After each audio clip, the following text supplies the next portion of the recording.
I'm so pleased to be today with Justina Anigbo, who is the president of ASDA. ASDA is an important organization. Why? It's the future leadership of dentistry. Justina, welcome. Thank you so much. And I'm so pleased to be here with you today. Likewise.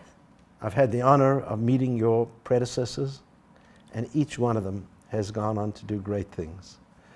I can't wait to follow where you're going to be in 5 to 10 years' time. But in the meanwhile, let's go back. Why dentistry?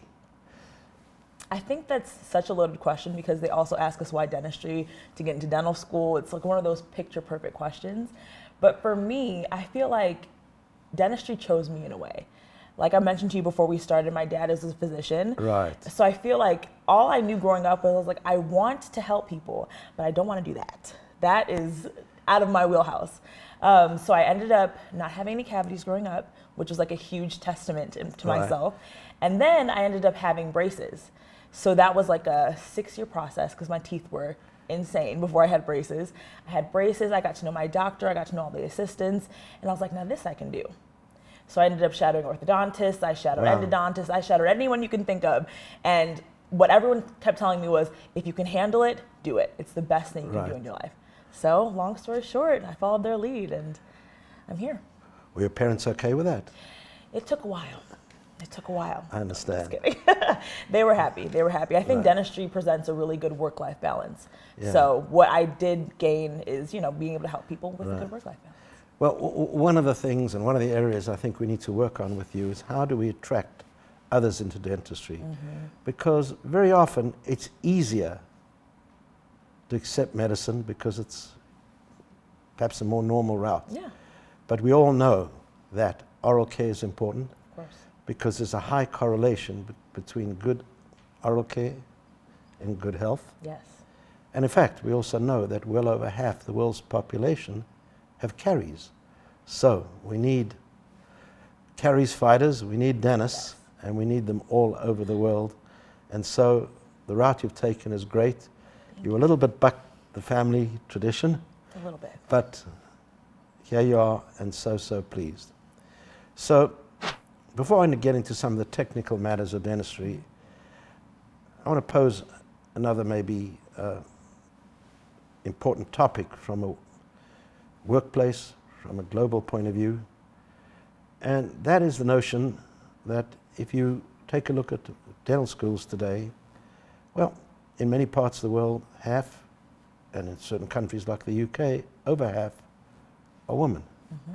So do you feel your time has come where women will be treated equally in the workplace? Diversity, inclusion, equity are important. And I've always believed that diversity is possible, but it's the inclusion that I'm concerned about. 100%. What are your thoughts? I completely agree. I think that if you have a diverse space, but you don't have anybody within it that kind of reflects the population, then you miss the point. You know what I mean? And I'm so proud to see that most classes are female. I think that that's filling a gap that was so necessarily needed in the profession. Yes. And I'm just excited that more women are getting to experience what it's like to be dentists. I think for so long, and even longer than medicine, it took a while for people to understand that, this is a profession that anyone can do. And instead of moving forward and kind of excluding people, I'm happy that we're including people. Right. That's what everything's about. So hopefully, as time goes by, we have more women, and then we have more people of color, and then we have more, people that are maybe have other things to bring to the table. I think that the more diverse a profession is, the more it reflects the population you're trying to help, the better. Well, I'm glad you mentioned people of color. And of course, you know that at some point, I think it's 2030, the majority of people in the United States will trace roots the developing world, right? Obviously, we know, you can just see the data, that dentistry is not ready. And so you took the route of going into dentistry. How do we get others that perhaps come from diverse backgrounds to say, you know what, they're giving me a full scholarship at a medical school, much easier. my family understands medicine is great. What do Yeah. we do? Oh my gosh, to those people, I just want to shake them and be like, don't go too. to the dark side. No, I'm just kidding.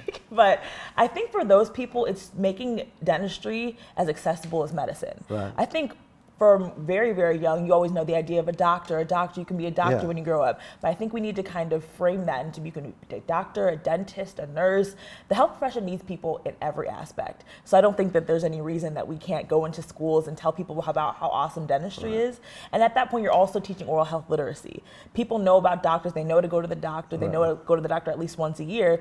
The same things aren't really known in dentistry. So I think when you're able to get to kids, maybe before they come to your office and see them at a different level, maybe at their school or somewhere they enjoy, then you're able to kind of see like, oh, this is not a person that just comes and tells me I have cavities in my teeth. They're somebody that I can aspire to be one day. So I think that's important. You got to get them young.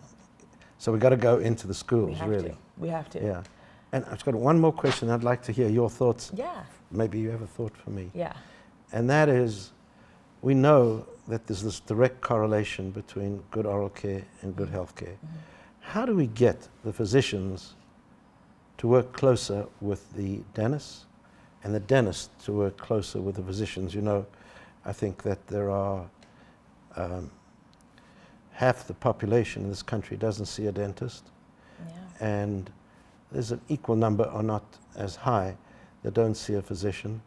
But how do we get them to refer to each other and work together? That's a good question. I think both sides have to give. I think from what I understand from my friends that are in medical school, teeth in medical school is kind of just one of those things you kind of talk about it for maybe a couple weeks and then they tell you to refer. Any teeth problems, refer. It's cosmetic. It's cosmetic, exactly. I think if they changed the way they taught their students and they taught the profession about how important dentistry is, then they would think twice before they just refer away or before they think that it's something that can wait. They'd realize that a lot of these diseases they try to fight manifest themselves in the mouth. So I think it's going to be a little of both sides. One side has to be willing to learn. The other side has to be willing to accept new people and new players in the game. But I think overall it's so necessary. It's one of those things where it's only a matter of time, so we might as well make it now. Can ASDA reach out to the AMSA? AMSA? Yeah, we would love to work with AMSA. So, we always have so many things that we have aligned missions about, so I'm just like, why not? Why not collaborate? Okay.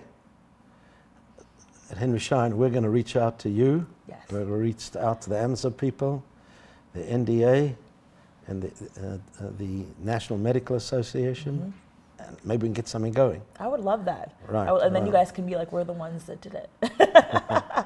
With your partnership. With my partnership, of course, of course. So, yes. Your thoughts, any questions? Yeah, I think that I would love to tell students and to tell people about what Henry Schein can do for them at the student level.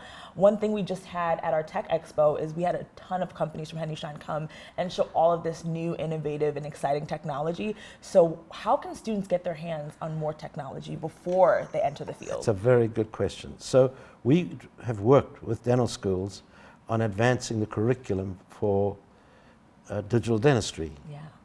And we've done quite a bit of work in that area. We'd love for ASDA to go to the faculty and say, we want to know more about digital dentistry, whether it's the scanners, the chairside milling, 3D printing.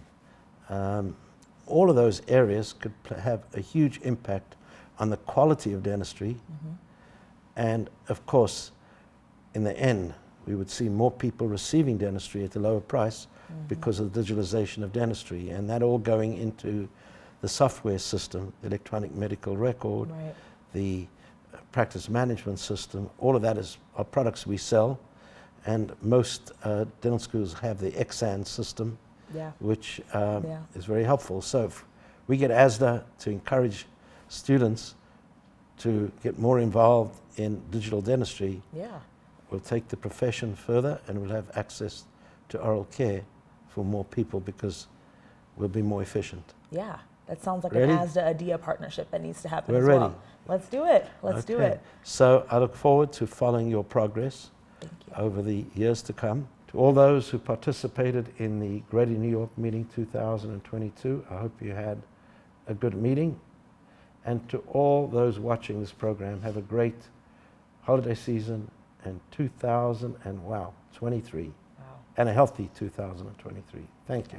Thank you, Justina. Thank you so much. Thank you. It was a Thank you. pleasure. Thanks. Thank you.